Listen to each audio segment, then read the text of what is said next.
high-yielding varieties of maize released for production.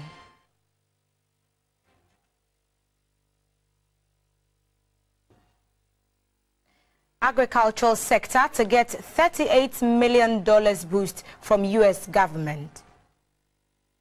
Very good evening to you. Welcome to GBC24 and Ghana Television. This is News Hour with Thelma Taki.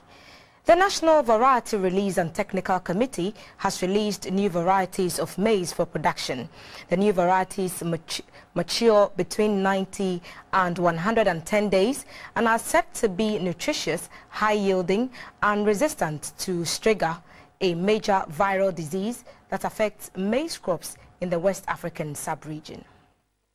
The release of the 7 new varieties of maize comes on the heels of the President's launch of the Planting for Food and Jobs program. The Savannah Agriculture Research Institute has raised concerns about the shortage of maize and rice seeds for the new planting season. Ghana's hybrid maize seed, Obatampa, has also been declining in terms of yields. Speaking in an interview with GBC24 in Nyankpala, the acting director in charge of crops at the Ministry of Food and Agriculture, Mr. Seth Oseakoto, asked the researchers to make the new seeds available to farmers as soon as possible. As a country, we do not have enough improved seeds to implement the planting for food and jobs, although concerted efforts have been made to ensure we get enough seeds for this particular year. Moving forward, it means as a country we need to get all our plans in place to ensure we get certified seeds, which we have labeled as improved seeds. The coordinator of the National Seed Traders Association of Ghana, Mr. Thomas Havo, hailed the development, saying hybrid maize seeds available on the Ghanaian markets currently are outdated. One of the researchers who developed the new variety, Mr. Haruna Alidu, said the new varieties are drought resistant and have been developed to be resilient to climate change. The U.S. is to provide $38 million to support Ghana's agriculture sector. The U.S. ambassador to Ghana, Mr. Robert Jackson, said the funds aim to boost their production of cashew, cocoa and cereals. Mr. Jackson made this known when he called on the Bunahafo regional minister as part of his tour of the region. The first time the U.S. ambassador to Ghana is touring the Bunahafo region since he assumed office barely a year ago. The entourage first stopped at the palace of the Sunyai Hene, Nana Bosoma Aso in Karie. Chief outlined some of the challenges facing the region, citing lack of employment and the prevalence of illegal mining as the major challenges. He appealed to the U.S. government to assist in the establishment of factories in the region in order to create more jobs. The people are not willing to go into agriculture because they want immediate money, and agriculture is not giving out immediate money for the people. And the government is trying to create jobs so that our people can stay in the region and do some work.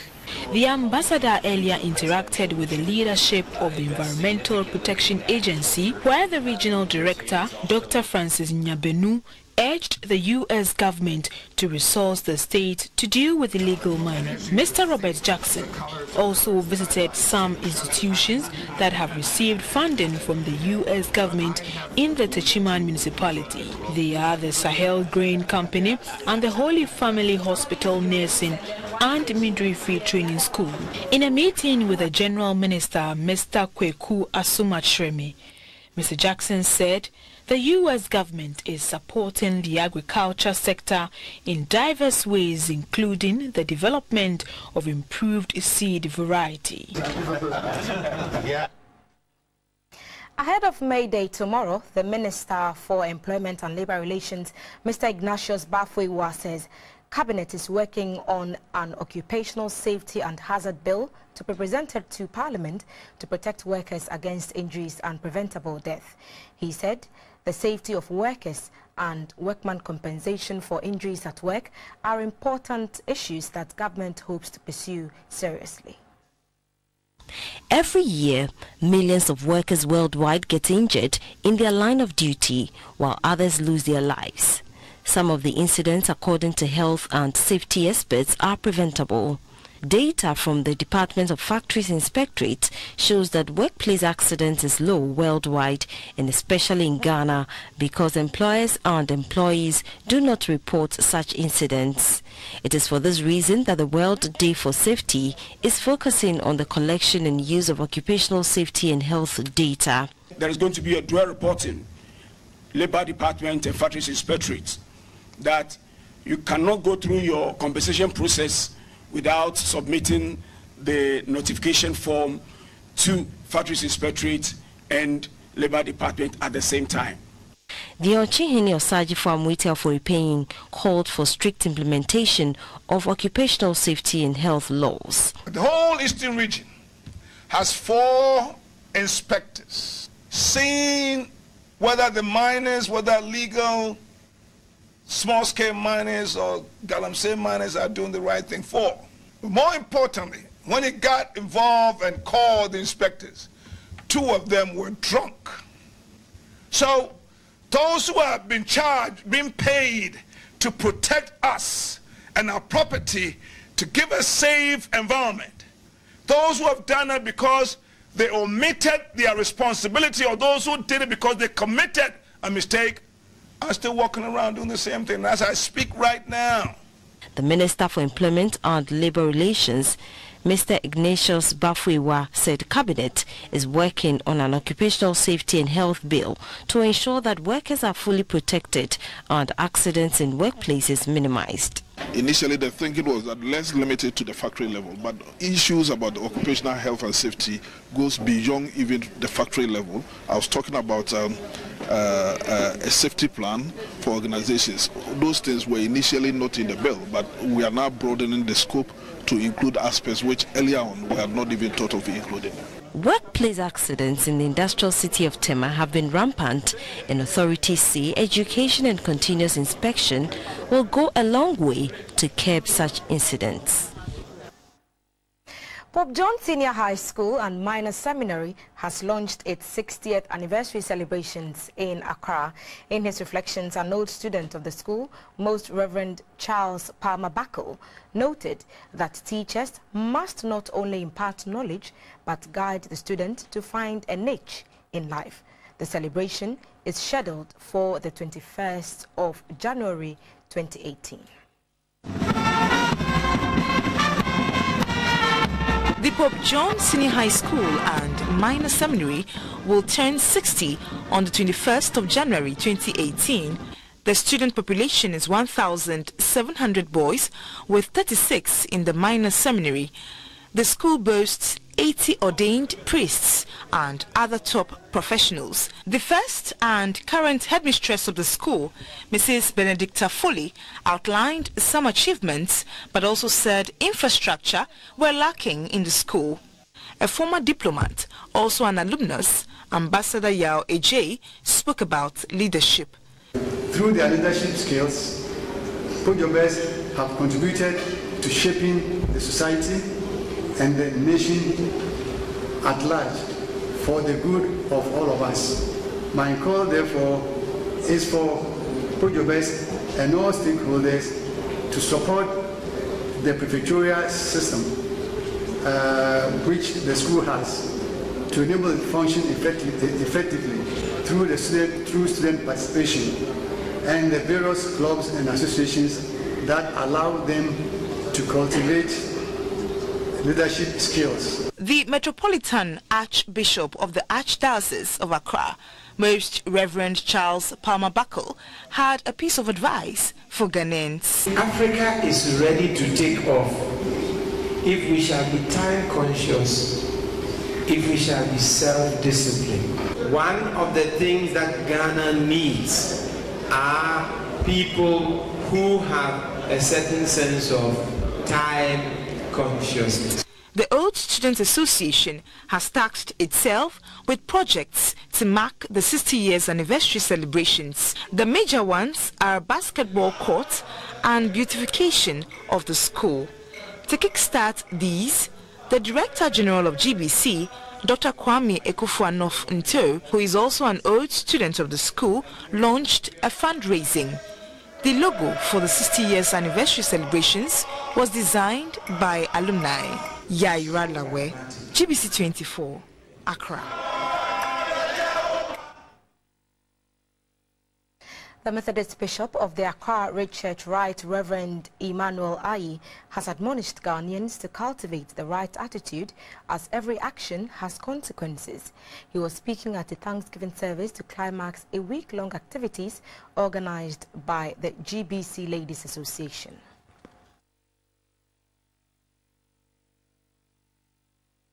Ladies' Week celebration was on the theme, encouraging women to be bolder, stronger and more assertive.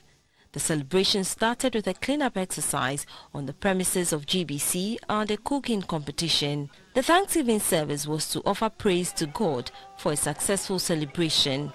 The Right Reverend Emmanuel Ayi encouraged all to adopt the right attitude in life.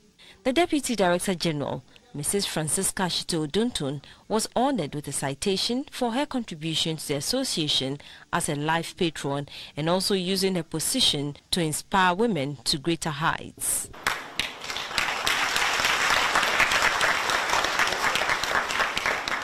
The president of the association urged women to give of their best and motivate each other. Women in general should emulate the good things that our Deputy Director General did.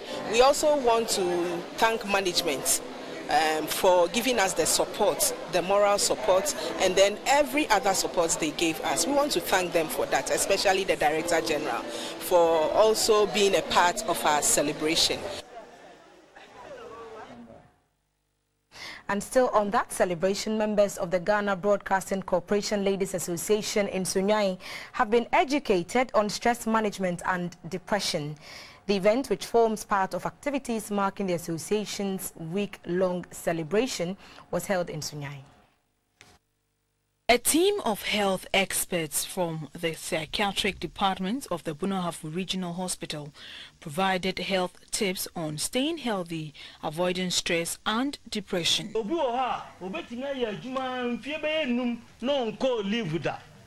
Working continuously without leave affects the brain. It's advisable to rest the body and also exercise for at least 2 minutes every day. Our marriage, to just go a baby, boko now quiet and ukojiwa home. Tia basana ema huyeden it misses so ema osamba normal. Some participants sought clarification on how to handle stress-related issues. The GBC ladies gave their impression about the program. Knowing that women have to go through a lot of things, from taking care of the home, taking care of a husband, taking care of children, and adding work schedules to it, it's very, very difficult and challenging to manage. So with the issue of depression, yes, I had a little knowledge about it, but I believe that today's topic and talk from Dr. Ejeni Mbwatan has really enlightened me and given me more details about this issue of depression. There are some people who are not depressed, but when they get pregnant, passing through the pregnancy and childbirth, after about 3 months, you will see that those people will be going through depression. So what we can do for those people is to support them. Earlier in the day, the ladies from the Human Resource and Technical Department co-hosted the morning show known as Adiache Bia on Radio BAR. The ladies also took part in a clean-up exercise at the premises of the station. The theme for the week-long celebration is encouraging women to be bolder, stronger and assertive. And back in Accra, the remains of late Robert Olinspobi, former headmaster of Adisada College, Cape Coast, has been laid to rest. The interment was preceded by a memorial service held in his honor at the forecourt of the State House. Born on 13th October 1927, the late Mr. Robert Thompson Olinspobi was a man of many parts and known variously depending on where one was coming from. Some of his given names were Eko, father, grandfather, educationist, principal, Pakulu, Santa Clausian, challenger, disciplinarian, achiever, optimist, chorister, and so on. Hard work in his fields of endeavor earned him the accolades. He was a former principal of the Winneba Specialist Training College and registrar of the University of Ghana, Legon. His son, Mr. John Abaka Olinspobi, read a tribute. We know how lucky we have been to be called your children. Your name seemed to precede us and to follow us everywhere we went. It was one that was known and respected because of who you were. Whenever we mentioned our name, we would often be asked whether we were related to the Adisado headmaster, or Olinspobi of Sports Council, or Legon. Every single one of those encounters was filled with praise and admiration for you. The pre-burial sermon was delivered by immediate past Bishop of the Anglican Church of Cape Coast, Right Reverend Colonel Kwamina Otu, whose sermon was based on the Holy Bible's teachings on voices that guides a person to either do good or bad. He was a bold man. He molded us. He made you to feel that once you are in Adisado, you should not give in. You must stand to the test of life and be able to overcome it. The late Mr. Robert Thompson Olinspobi died on the 6th of March this year. He was buried at the Osu Cemetery. Time for a break. We'll be right back. Here at sports, the national junior tennis team are back home from Nigeria after winning gold in the just ended ITF CAT West and Central Africa Under-12 Team Championship. These are the gallant young boys and girls of the national junior tennis. 6-member contingent participated in the 2017 ITF CAT West and Central Africa Under-12 Team Championship in Lagos, Nigeria. The boys' team made up of Amos Asante, Abubakar Yakubu Leah, and Lamek Bagabase won gold, whilst the ladies made up of Shika Macaulay, Yara Macaulay, and Lauren Shamenu lost out in the knockout stage. They were accompanied by two coaches, Mr. Noah Bukari and Richard Ayidate, and Mrs. Macaulay. Some of the players shared their experience. I feel excited for beating Nigeria, especially when we were playing Nigeria. The matches were very tough. So I was happy when we beat Nigeria. It was a nice experience over there. We played our hearts out, but we got beaten by experience, and I hope we do better next year. The delegation then presented their trophy and medals to their sole financier, Mr. Daniel Macaulay. He described the feat chalked as a motivation for his outfit to do more for tennis in Ghana. For me, this is just the beginning. I mean, I get happy when I see results. What else can I do if the little token I have, I'm pushing these young children to play tennis, and they are playing their art out and they are bringing trophies with the support of the GTF. What do I have to say? It gives me a lot of joy. I don't have any excuse not to go and play tournament in the neighboring countries. So this is what I can give out. And what is coming else will be another surprise. So let me keep it to my chest. With this performance, Ghana will represent West Africa in the upcoming Africa Juniors Championship set for September. Congratulations to the team, and Britain's Anthony Joshua produced the performance of his career to add the WBA World Heavyweight title to his IBF crown with an enthralling knockout win over Vladimir Klitschko at Wembley Stadium, a post-war record of 90. Next is the entertainment segment brought to you by Cowbell.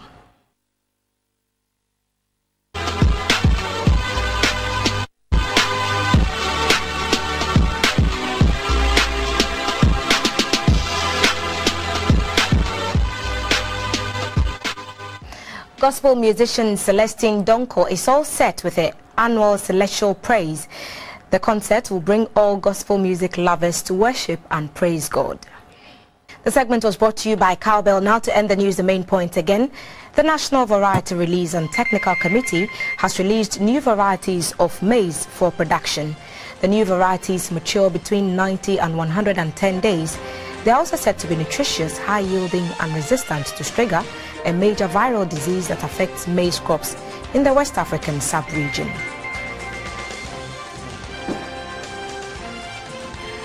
The U.S. is to provide $38 million to support Ghana's agriculture sector. At a meeting with the Bonahafo regional minister during a regional tour, the U.S. ambassador to Ghana, Mr. Robert Jackson, said the funding aims to boost the production of cashew. That's all in the news for now. Our host and panel for Talking Points are seated, which comes up next after this. Stay with us.